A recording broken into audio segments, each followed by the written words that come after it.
Welcome students. In this session we will be discussing about statistics of paramagnetism. For that purpose we have to consider a system of n magnetic dipoles and each will be having magnetic moment mu.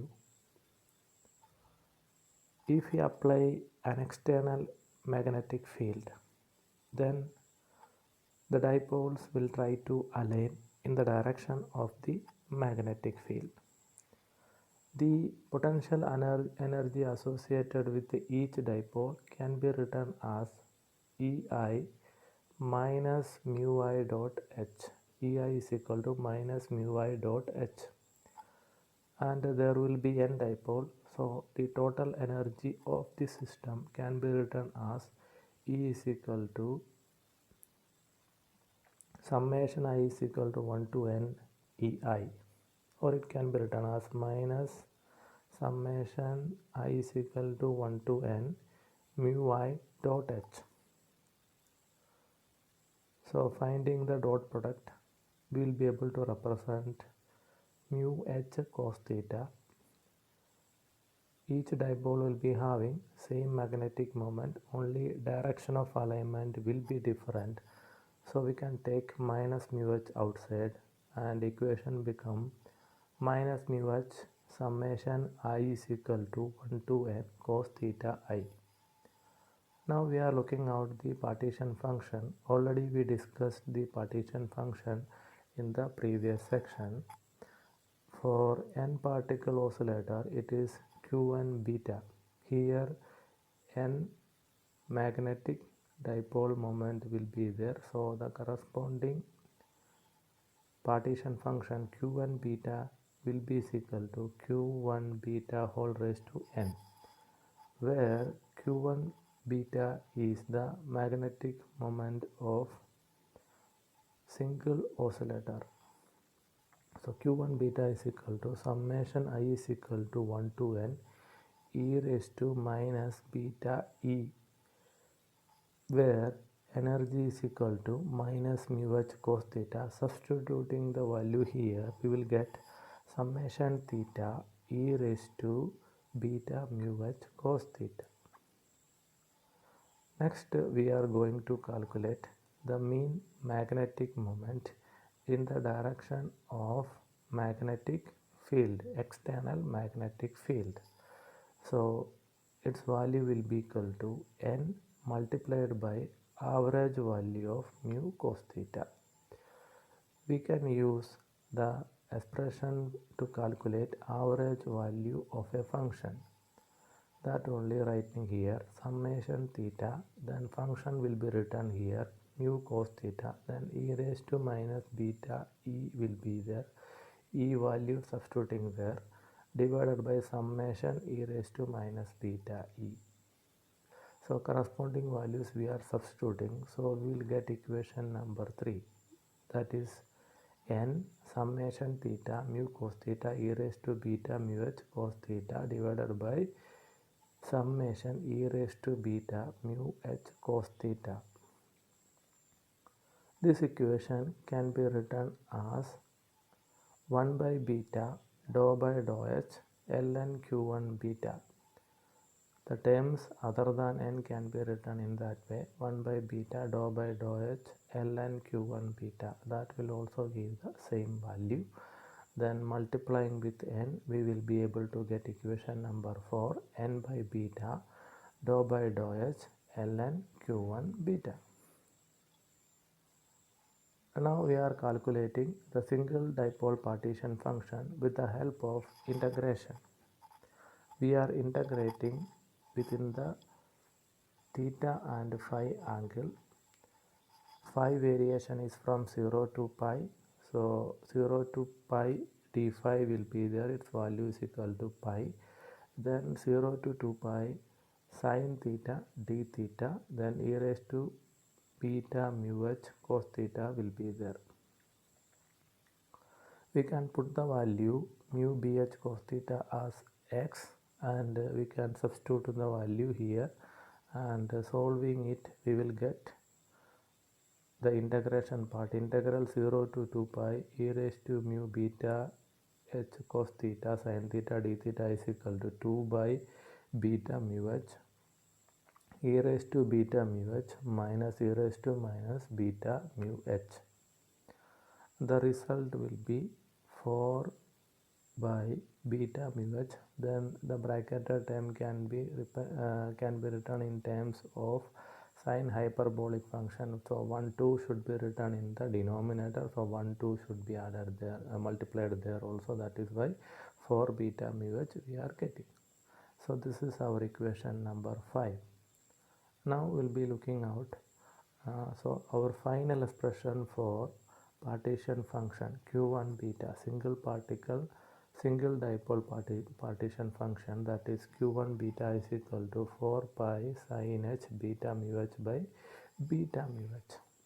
Now we are going to calculate the average magnetic moment or mean magnetic moment in the direction of the external field. Mz is the direction magnetic moment in the direction of external field divided by total number of dipoles. We'll get 1 by beta dou by dou h ln q1 beta, because we already wrote the value of mz like this. From that we have to remove n only. From equation number 4 we will get this equation. Then differentiating ln q1 beta value already we have, substituting the value here, and we are just removing logarithm of 4 pi. Its value will be very less.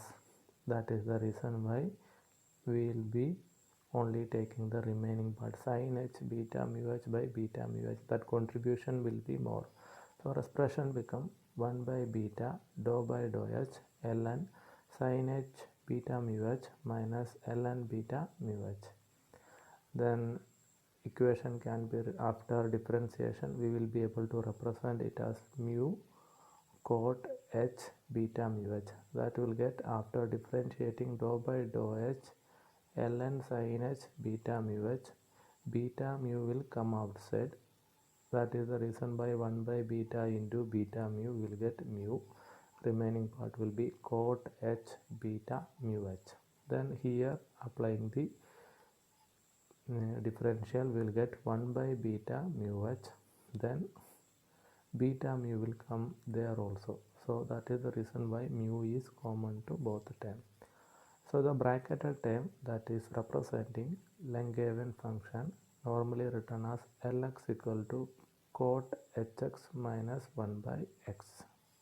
So x can be taken as beta mu h. So this also can be written in that way. So our equation will be reduced to mu L beta mu h. Now we'll be looking out N0 dipole moment per unit volume in the system. N0 is representing dipole per unit volume. Number of dipoles per unit volume, that is represented as N0. Then mean magnetic moment can be represented as product of N0 multiplied by mean magnetic moment. So mean magnetic moment per unit volume can be multiplied by number of dipoles per unit volume multiplied by mean magnetic moment, that is mu bar. What we have to do is that we will assume certain conditions. First condition is that temperature is very low. So beta can be written as 1 by kT. So h value, that will be very large compared to temperature, and value of x equal to beta mu h. So that value will be very large. So the Langevin function, that will approximately equal to 1 for large x. So our expression mz is equal to n0 mu bar value, that is equal to mu L beta mu h, or Lx, its value is equal to mu itself. So automatically mz value will be, mz0 value will be equal to n0 mu, and mu z bar is equal to mu. Now for large temperature, what is happening is that x value will be very small, then Langevin function that will be reduced to x by 3. So our expression for m is at 0, that is equal to n mu x by 3. X value is beta by mu h. Putting the value there, we will be getting n0 mu square bh by 3. Its value is equal to n0 mu square h by 3 kt. This is the value of m is at 0. Next, we are trying to find susceptibility of the system. Chi is equal to limiting the value of h tends to 0 and differentiating m is at 0 with respect to h. So removing the h from this equation, we will get n0 mu square by 3 kt. Other than temperature, remaining terms n0 mu square by 3 k can be taken as c. So our expression becomes c x equal to c by t. The susceptibility of the system that is inversely proportional to temperature, that is actually representing Curie's law of paramagnetism.